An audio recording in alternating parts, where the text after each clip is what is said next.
Hello guys, कैसे हैं आप लोग? Good morning. मैं एक शिक्षक हूं और मेरा नाम रितेश है। मैं इस चैनल पर आप लोगों को डेली स्टडी ब्लॉग्स देता हूं। मैंने आज क्या पढ़ा, क्या पढ़ूंगा, आज का मेरा रूटीन क्या होता है, मैं इन सभी चीज़ों पर बात करता हूं। अभी मेरा जो मुख्य उद्देश्य है वो जून सेशन का यूजीसी नेट जेआरएफ क्लियर करना। अगर आप सभी यूजीसी नेट जेआरएफ की तैयारी कर रहे हैं तो मेरे इस चैनल को सब्सक्राइब कर लीजिएगा। हम सभी मिलकर इस एग्ज़ाम की नैया को पार लगाएँगे। तो दोस्तों, अभी सुबह के 7:16 हो रहे हैं और मुझे 8 बजे ड्यूटी के लिए भी निकलना है। तो मेरा अभी मुख्य उद्देश्य था रूटीन बना लेना। तो मैंने अभी अपना रूटीन बना लिया है और कल से मैं सुबह भी अपने लिए समय निकालने का प्रयास करूँगा, क्योंकि रात में थोड़ा स्टडी लेट हो जाती है, तो सुबह जल्दी उठना मुश्किल हो जाता है। तो दोस्तों, कोई बात नहीं, प्रयास करेंगे, है ना? तो आज का मेरा रूटीन बन चुका है। तो आप देख सकते हैं, पेपर 1 के लिए पेपर 1 के लिए आज मैं टीचिंग एप्टीट्यूड के लेक्चर लूँगा कुमार भरत सर से और एक मॉक टेस्ट दूँगा 50 प्रश्न के, और जो उनमें से इम्पोर्टेंट जो कोई भी की मिलेगा तो उसे मैं नोट डाउन करता चला जाऊँगा। मैं इसके लिए कोई भी बुक फॉलो नहीं कर रहा हूँ। अभी यूट्यूब से मुझे जो फ्री में कंटेंट अवेलेबल हो रही है, मैं उसी का प्रयोग कर रहा हूँ। पेपर 2 पेपर 2 के लिए आज का मेरा टारगेट है आदिकाल। मैंने पिछले डे 4 में जो पढ़ा था उससे आज आगे कंटिन्यू करूँगा। उपन्यास लिया हूँ एक परीक्षा गुरु लाला श्रीनिवास दास जी का, और एक पीवाईक्यू 2005 दिसंबर का प्रश्न पत्र मैं आज पढ़ूंगा, और एक कहानी लिया हूँ राजेंद्र बाला घोष का, जिसे बंग महिला भी कहते हैं। उनके 2 कहानी हैं, चंद्रदेव से मेरी बातें और दुलाई वाली। आज का मेरा यह रूटीन है। देखते हैं इस थकान भरी जॉब के बाद मैं कितना कवर कर पाता हूँ, कितना इसको फॉलो कर पाता हूँ। जितना भी फॉलो करूँगा गाइस, आप लोगों के सामने मैं बिल्कुल ऑनेस्टली बातें करूँगा। मैं कितना पढ़ पाया, है ना? और कितना नहीं पढ़ पाया। गाइस, हमारा मेन मकसद जेआरएफ क्लियर करना है। आप लोगों को पता ही है कि जेआरएफ क्लियर करने के लिए अभी तक टोटल जो हाईएस्ट स्कोर की बात करें तो 218 मार्क्स गया हुआ है। 300 में 218 मार्क्स, यानी कि आप लोगों को 150 प्रश्न में से 109 प्रश्न सही करने होंगे, तब जाकर जेआरएफ क्लियर होगा। अगर जेआरएफ क्लियर करना है तो हमें किस तरह की रणनीति बनानी होगी, हम लोग अगले किसी वीडियो में विस्तार से बात करेंगे। अभी 7:34 हो रहे हैं और मैं 5:30 बजे के आसपास ड्यूटी से आ गया था और खाना-पीना जो है मेरा सब कंप्लीट हो चुका है। आप लोगों को सच बताऊँ ना, वीडियो बनाना जो है बहुत हार्ड काम है। पढ़ाई जो है इससे आसान है। पढ़ाई आसान है, वीडियो बनाना हार्ड काम है। इसमें आपको वीडियो क्लिप जो है दिखाना होता है, एडिट करना होता है, अपलोड करना होता है, बहुत समस्याएँ हैं। कभी-कभी तो लगता है मैं वीडियो ही नहीं बनाऊँ।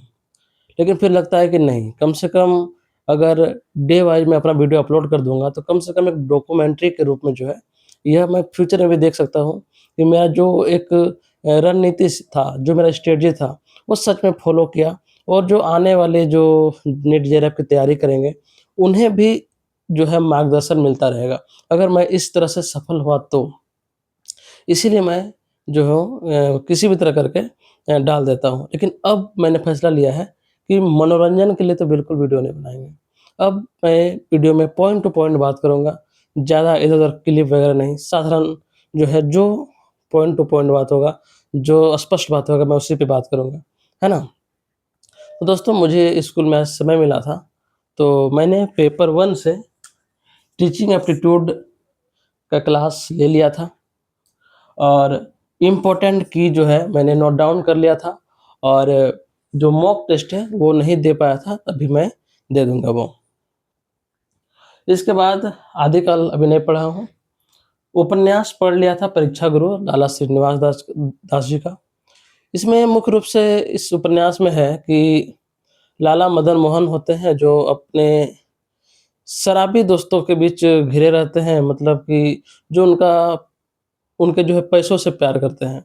तो पैसा खत्म यानी दोस्ती खत्म, है ना? उस टाइप के दोस्तों से घिरे होते हैं। इनका एक सच्चा मित्र होता है लाला ब्रजकिशोर, जो ज इनसे जो है वो सभी मिलके जिनसे दूरी बना लेते हैं, लाला मदन मोहन और उनके मित्र। लेकिन अंत में जो है ये जेल चले जाते हैं और इनका जो सच्चा मित्र होता है, जो पेशे से वकील होता है लाला ब्रजकिशोर, वो उन्हें छुड़ा कर लाते हैं। तो इस उपन्यास में हम लोगों ने ये पढ़ा। पीवाईक्यू मैं नहीं पढ़ पाया हूँ, इसे भी पढ़ लूँगा। और कहानी में चंद्रदेव से मेरी बातें पढ़ा। इस कहानी में जो है ये जो है राजेंद्र बाला घोष, जिसे हम लोग बंग महिला भी कहते हैं, इन्होंने जो है चंद्रदेव से जो है पत्र के रूप में यहाँ का जो गुलाम भारत जो था, उसका जो तत्कालीन जो व्यवस्था था, है ना? उसपे व्यंग्य कसने का काम किया है। और दुलाई वाली में जो है राजेंद्र वाला घोष, जिसे हम लोग बंग महिला भी कहते हैं, इसमें उनके जो दोस्त होते हैं, वैसे ममेरा भाई होता है लेकिन ज़्यादातर दोस्त ही हैं, ज़्यादा अपने करीबी दोस्त ही मानते हैं।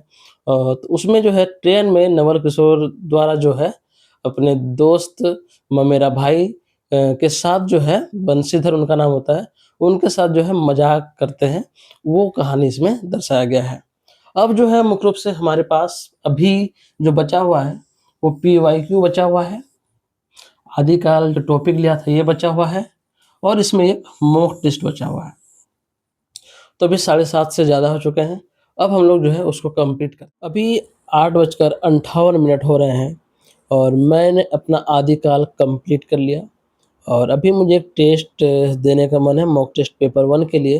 तो मैं सबसे पहले चेक करूँगा कि फ्री में अवेलेबल अभी है कि नहीं, क्योंकि मैंने अभी नहीं खरीदा है। तो देखता हूँ अगर फ्री होगा तो आज टेस्ट लगा लूँगा पेपर 1 का, अगर नहीं है तो अभी जो मेरा बचा हुआ है पीवाईक्यू मैं उसे कर लूँगा।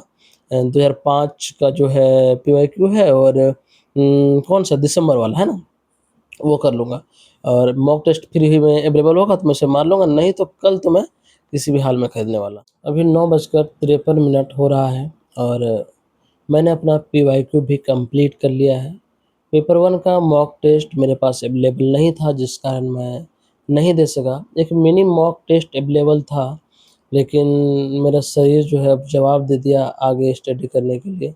तो आज मैं तो मॉक टेस्ट नहीं दे पाऊँगा। अब कल मैं खरीद लेता हूँ टेक्स्ट बुक का एलाइट पास और कल ही मैं कल से ही मैं कंटिन्यू करूँगा पेपर 1 का मॉक टेस्ट। अभी शरीर बहुत ही ज़्यादा पेन दे रहा है ना। आप टोटल 106 किलोमीटर आप ट्रैवल करते हो, इसके बाद वहाँ जाके ड्यूटी करते हो, है ना? तो आने-जाने में थकावट हो जाती है, फिर आप ड्यूटी भी करते हो तो सोचो कितना ज़्यादा थकावट होता होगा। चलिए कोई बात नहीं है, हम लोग और सबसे तो बेटर है कि कुछ नहीं पढ़ने से बेटर है कि हम लोग अपने लिए 3 से 4 घंटे का समय निकाल पा रहे हैं, है ना? बहुत सारे बच्चे हैं जो पढ़ना चाहते हैं, लेकिन वो इस तरह इस संसार के मायाजाल में फँसे हैं, कि वो निकल ही नहीं पा रहे हैं, है ना? तो चलिए दोस्तों, अब हम लोग जो है कल के लिए रूटीन बना लेते हैं। तो गाइस मेरा रूटीन बनकर तैयार हो चुका है। मैं पेपर 1 के लिए टीचिंग एप्टीट्यूड को ही जो है आगे कंटिन्यू करने वाला हूँ। कुमार भट्ट सर का लेक्चर ले रहा हूँ, उससे मैं आगे लेक्चर लूँगा और कल मैं मॉक टेस्ट जो है टेक्स्ट बुक से खरीदने वाला हूँ। तो कल मॉक टेस्ट पेपर 1 का कल से शुरू भी कर दूँगा और आदिकाल मैं पढ़ रहा हूँ, उसको आगे कंटिन्यू करने वाला हूँ और आधुनिक काल को भी लेके चलूँगा। हिंदी भाषा और उसका विकास, इसको भी लेके चलूँगा, है ना? और कल मैं एक उपन्यास लिया हूँ गोदान, बहुत ही फ़ेमस उपन्यास आपको पता ही है, मुंशी प्रेमचंद जी का। और एक कहानी लिया हूँ एक टोकरी भर मिट्टी, माधवराव सप्रे जी का। तो कल का रूटीन मेरा ये रहा, देखते हैं कल कितना फ़ॉलो कर पाते हैं, है ना? क्योंकि बहुत सारे काम की व्यस्तता भी हो जाती है अचानक से, कोई भी काम सोच समझ के तो आता आता नहीं है। अचानक कोई काम टपक पड़ता है जिस कारण से आपका पूरा जो आप बनाए हुए होते हैं रूटीन या क्या चल रहा है मन में या कुछ सोचे हुए होते हैं, वो सारा का सारा वहीं पे खराब हो जाता है ना? तो दोस्तों अगर आप लोगों को मेरा कंटेंट पसंद आ रहा है, आप लोग मुझे सपोर्ट करना चाहते हैं और आप यूजीसी नेट जेआरएफ की तैयारी भी कर रहे हैं, तो मेरे चैनल को सब्सक्राइब कर लीजिएगा।